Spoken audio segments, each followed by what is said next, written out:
दोस्तों, नमस्ते, आदाब, सत श्री अकाल। आप सभी का आरएनए इंडिया में स्वागत है।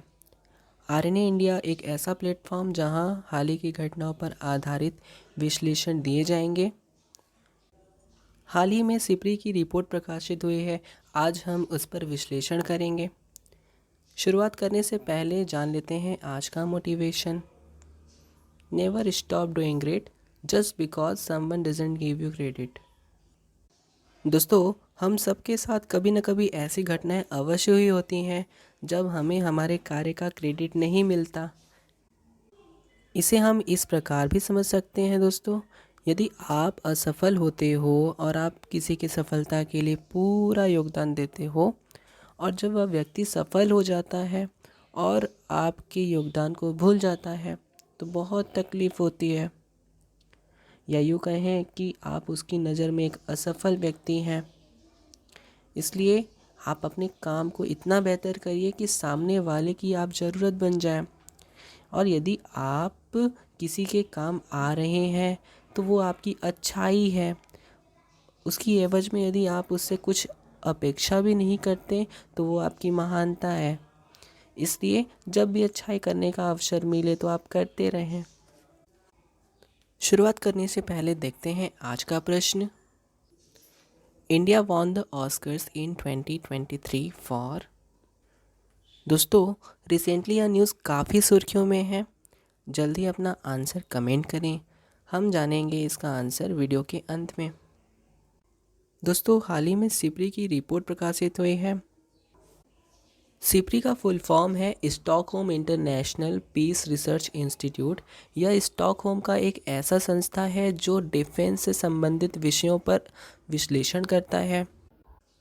दोस्तों, इस रिपोर्ट से यह पता चलता है कि इंडिया एक बार फिर दुनिया का सबसे ज़्यादा हथियार खरीदने वाला आयातक देश बन चुका है। दोस्तों, यह रिपोर्ट पिछले 5 वर्ष पर आधारित रिपोर्ट है। 2018 से 22 के बीच की ये रिपोर्ट है, जिसमें इंडिया ने पहले स्थान, वहीं यूक्रेन ने तीसरी स्थान हासिल की है। यदि हम रिपोर्ट का विश्लेषण करें तो हमें पता चलता है कि जहां इंडिया ने 2013 से 17 के बीच में पूरी दुनिया से 12% हथियारों का आयात किया, वहीं 2018 से 22 के बीच में इंडिया ने 11% हथियारों का आयात किया।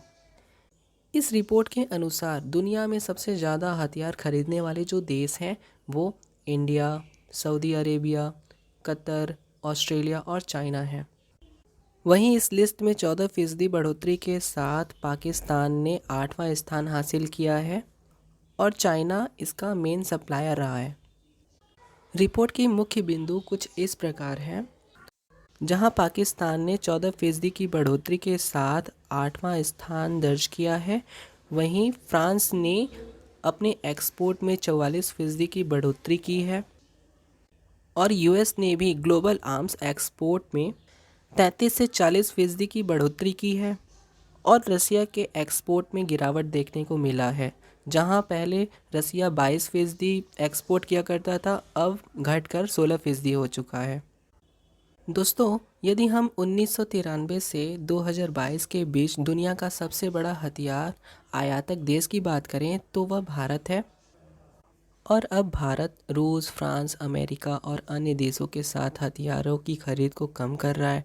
इसकी वजह यह है कि भारत सरकार आत्मनिर्भर भारत को बढ़ावा दे रही है और देश में हथियारों को बनाने पर जोर भी दे रही है। दोस्तों, रूस अभी भी भारत का सबसे बड़ा हथियार सप्लायर देश बना हुआ है, लेकिन आगे इस रिपोर्ट में बदलाव देखा जा सकता है। रूस के आक्रमण के बाद यूक्रेन समेत तमाम यूरोपीय देशों ने काफ़ी तेज़ी से हथियार की खरीदारी शुरू कर दी है। यदि हम इस ग्राफ को देखते हैं तो हमें पता चलता है कि जहां 2014 में रसिया ने जब यूक्रेन की क्रीमिया वाले हिस्से पर कब्जा किया था, तब यूक्रेन ने इंपोर्ट में इतनी वृद्धि नहीं की जितना कि 2021 में देखने को मिलता है।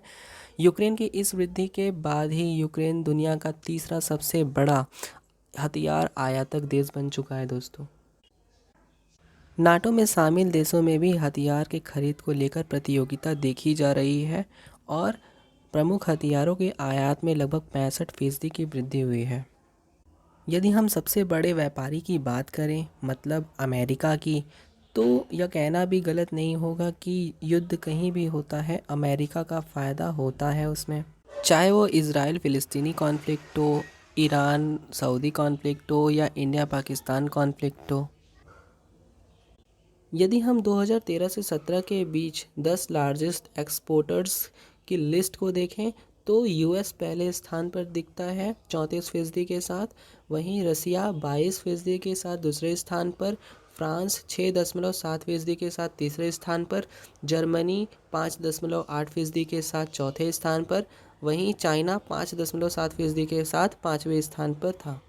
वही 2018 से 22 के बीच यूएस 40% के साथ पहले स्थान पे, रसिया 16% के साथ दूसरे स्थान पे, फ्रांस 11% के साथ तीसरे स्थान पे, चाइना 5.2% के साथ चौथे स्थान पे, वही जर्मनी 4.2% के साथ पाँचवें स्थान पर बना है।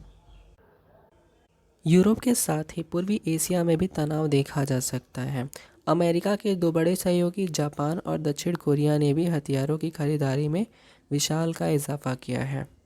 जहां दक्षिण कोरिया ने हथियार खरीदने में 61% का इजाफा किया है, वहीं जापान ने 171% का इजाफा किया है और ऑस्ट्रेलिया ने अपने आयात में 23% की वृद्धि की है।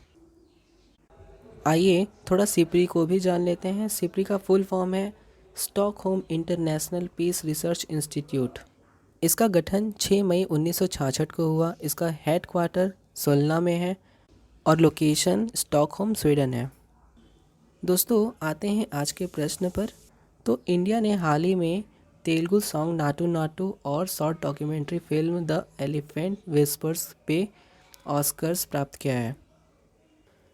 मिलते हैं फिर एक नए वीडियो के साथ, तब तक के लिए जय हिंद।